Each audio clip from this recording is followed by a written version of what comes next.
চলমান পাকিস্তান ভারত উত্তেজনার মধ্যে পাকিস্তানের প্রধানমন্ত্রী শাহবাজ শরীফের সঙ্গে ফোনে কথা বলেছেন তুরস্কের প্রেসিডেন্ট রিসেপ তাইয়েপ এরদোয়ান।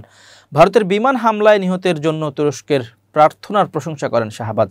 এই সংকটময় সময়ে পাকিস্তানের পাশে দাঁড়ানোর জন্য তিনি এরদোয়ানকে ধন্যবাদ জানিয়েছেন।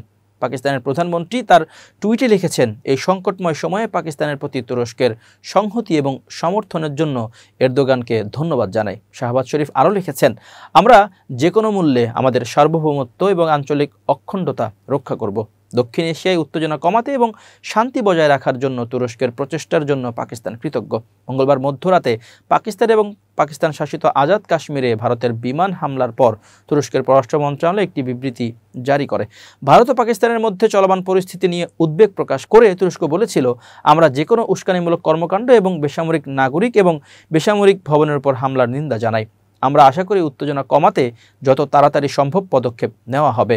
বিবৃতিতে উভয় পক্ষকে একতরফা পদক্ষেপ এড়াতে আহ্বান জানানো হয়েছে এবং আরও বলা হয়েছে যে পেহেলগাম হামলার তদন্তের জন্য পাকিস্তানের দাবিকে তুরস্ক সমর্থন করে।